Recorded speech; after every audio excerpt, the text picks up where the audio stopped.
Tonight on Wildcast, we give you the latest update with the Occupy Tucson movement. The job of a policeman, firefighter, or paramedic can be emotional, but have you ever thought about the people who answer the 911 phone calls? And if you're looking for a restaurant that serves breakfast all day, we have the spot for you to check out.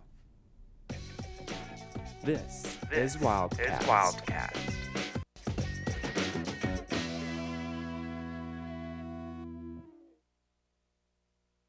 Good evening and welcome back to another week of Wildcast. I'm Marlena Hamilton. And I'm Lexi Sutter.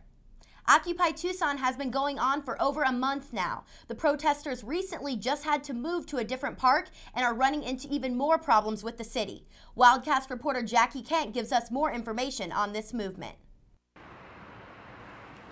Occupy Tucson continues at 20 de Agosto Park. As a sublet from Occupy Wall Street in New York, the idea of Occupy Tucson is to assemble to raise awareness of what the occupiers say are unjust government policies that cause an income gap between the wealthy and the remaining 99%. I'm just down here supporting the movement for Occupy. I believe in against the bank systems because they did affect my job. I lost my job because banks took houses of people I was working on. That's why I'm down here.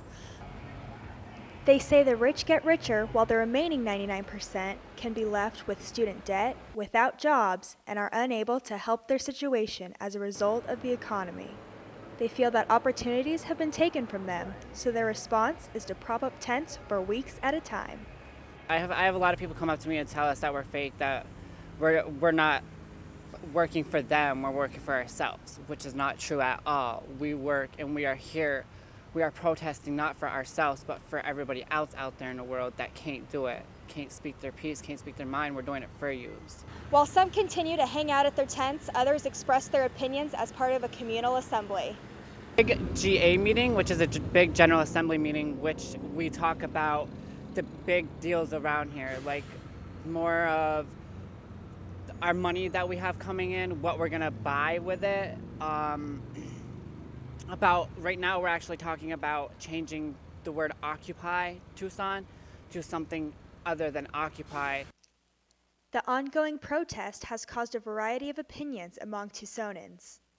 From my understanding of it, people are just hanging around in tents trying to fight for a cause that they feel is necessary, but they're just kind of just hanging around and they're hurting themselves. If they really wanted to benefit themselves, they'd be out trying to find jobs. And with them occupying certain areas, they're also hurting local businesses, which is not only interfering with their own lives, but other people's lives and other people's families. So it's just counterproductive, in my opinion. The occupiers do not see their protest ending anytime soon. Reporting from 20 de Agosto Park for Wildcast, I'm Jacqueline Kent. The protesters are now occupying a new park in Tucson. The city is still arresting protesters who violate those park rules. Former Green Party mayoral candidate Mare was arrested on Thanksgiving. She received 30 citations and refused to sign the paper arrest and citation. The 911 corresponding team has to remain calm when they talk to people who have just witnessed a tragedy. How do they keep calm in such a hectic situation? Wildcast reporter Sami-Jo Roth gives us a secret on how this corresponding calm 911 callers down and how they've learned to stay composed. 911, what is your emergency? For many, these are the first words they hear after witnessing a tragic or violent situation. For a 911 operator, Marty Mercado, these words are a part of her everyday vocabulary. The most difficult aspect of my job is not taking anything personally. Many of the times our callers are very upset. It is an emergency situation. Mare, the communications captain of the Tucson Fire Department, has recently been added to the 911 communication team in order to improve correspondence between the operators and the fire department. I think the biggest challenge for me so far has been dealing with all the people. I mean, I've been on shift at the fire department for over 20 years, but in the last 12 weeks I've had more interactions and issues and concerns. And then when I can answer a question or provide information to help them do their job better, that makes me feel good too. All right, my partner's gotten that help started. In the meantime, 911 medical dispatcher Don Davis only takes calls involving medical emergencies. In addition to providing callers with instructions and moral support, she is in direct contact with the hospital. One of the calls that has had the biggest effect on me was when I first started. I was still in training, actually. I was qualified at call taking, but still training in the rest of the room. This woman called because her husband wouldn't wake up, and when she rolled him over to start CPR, there was a gun under him, and it turned out that he had shot himself. And at that point, she stopped talking to me, she stopped listening to me, just started screaming, and it became about just trying to get her out of the house to wait for someone to get there. And I will admit, I was still new, and I cried all the way home. Events on campus and the anticipation of the holidays has a tendency to increase calls to 911. There is an increase in calls around the holidays here in 911. The percentage that involves U of A students in every day is about 10 to 15%. We do get a lot of calls from people getting hurt, from chemicals getting spilled, to even somebody stealing their dog at the library. In addition to observing the center, I was even allowed to listen in on a few 911 calls. 911, what is your emergency? So what should you expect when you call 911? A trained 911 operator will ask you if you're having a medical, fire, or police emergency. Be sure to answer the following questions. What is the location of the emergency? What is the nature of the emergency? And what exactly happened? Be sure to speak clearly and, most importantly, listen to the questions that they are asking you. For 8 to 12 hours a day, sometimes without even a 15-minute break, Tucson's 911 operators take calls when life is on the line. It has been reported, ma'am. Reporting from the Donald W. Richards Communications Center for Wildcast, I'm Sami-Jo Roth. The 911 correspondents work around the clock to make sure that everyone's emergency is attended to. Along with the firefighters, police, and paramedics, the 911 correspondent team plays a huge role in helping people out in a tragic situation. Sounds like a tough job. It does. You really have to have a strong backbone for this kind of job. Yeah, you do. Coming up next, we take a look at remote-controlled car racing. Stay with us. I'm Derek Williams, the former U of A Wildcat. You're watching UATV. Don't change the channel.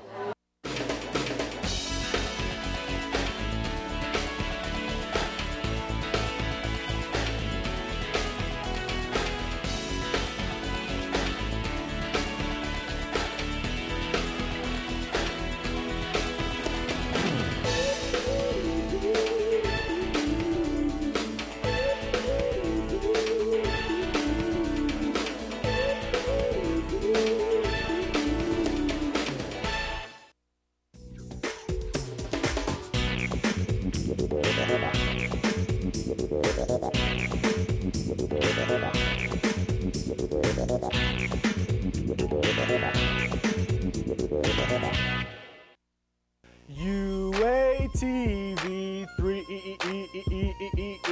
UATV 3 When I turn on the TV, I turn it to channel 3, cause they got all the greatest shows that I've been waiting to see. It's entertaining to me, cause it's pertaining to me and all the other Wildcats in the student body. We're broadcasting live to all the residence halls, so all y'all's in the halls, turn your TVs on to channel 3 for Sheezy, so you can see me and all the other happy people down at UATV 3.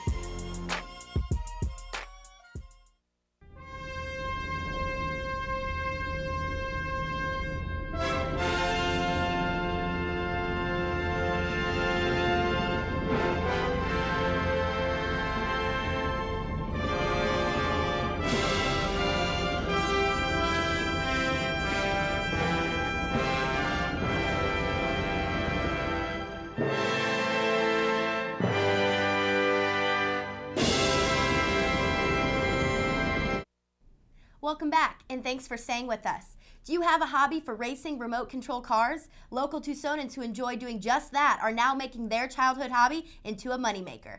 Wildcast reporter Charlie DeMar takes us inside the world of remote control car racing. What is that flying across your screen making a loud buzzing sound? Those are radio-controlled race cars. Enthusiasts flock to competition hobbies to race their souped-up remote-control race cars around 100 by 60-foot off-road dirt track. For most, this is just a competitive hobby, but for the guys at the top of the sport, they can make a serious living by driving remote-control cars. like a driving job where, you know, companies are paying you to promote their product and use their equipment. These zipping toy cars can reach speeds up to 50 miles per hour, and the people who control these cars have a deep passion for the nationally recognized sport of radio-controlled racing. Yes, I said sport. Although a hobby for some, these racers are absolutely dedicated to what they do. It's just like NASCAR, you know. You got point series, you got to know tires, shocks, stuff like that. Although these cars may look like toys, the price to be competitive might surprise you. They can be extraordinarily expensive. There are many cars out there running tonight, I'm sure, are over the $1,000 mark. Although remote control racing hasn't taken off in popularity, it continues to grow steadily, providing diversion for all car racing fans. Reporting at Competition Hobbies for Wildcast, I'm Charlie DeMar.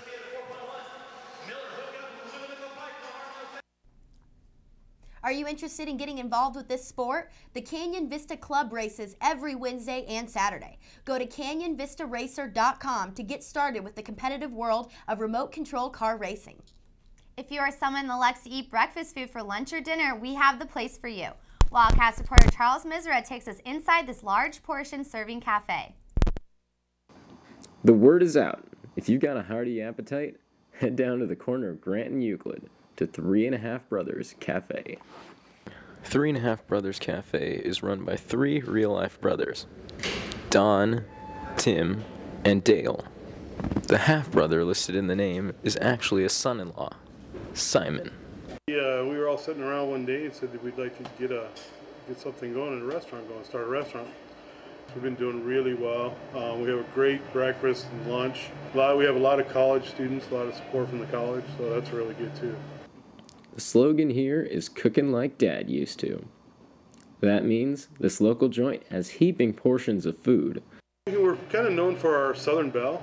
It's on a pretty good sized platter. It's a complete breakfast covered with gravy. It's got the biscuit, chicken fried steak, cheese and egg, hash browns down the middle, and a biscuit on top covered with gravy. If you eat at 3.5 Brothers Cafe, your wallet will love you, and you won't leave hungry. You know, if we give you more, you're going to come back. And a lot of college kids have some big appetites, so, you know, it's a good place for them to come.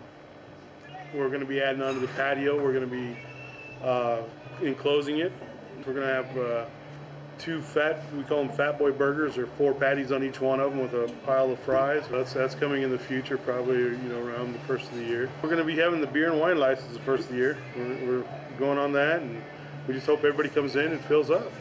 So if you're down for a good inexpensive meal, and maybe a little Gilligan's Island while you wait, head down to 3.5 Brothers Cafe. Reporting for Wildcast, I'm Charles Misra. 3.5 Brothers doesn't just serve breakfast, they also have a wide variety of other food. This cafe is fairly priced and has good reviews from other people. We'll have to check it out this weekend. It looks good. I know, I love breakfast food, and serving all day, I think that just a bonus. Great, yeah. That is all we have for you tonight. You can watch us anytime online at uatv.arizona.edu. We will see you next week. I'm Marlena Hamilton. And I'm Lexi Sutter. Enjoy the rest of your week, and we will see you back here next week for our final edition of Wildcast.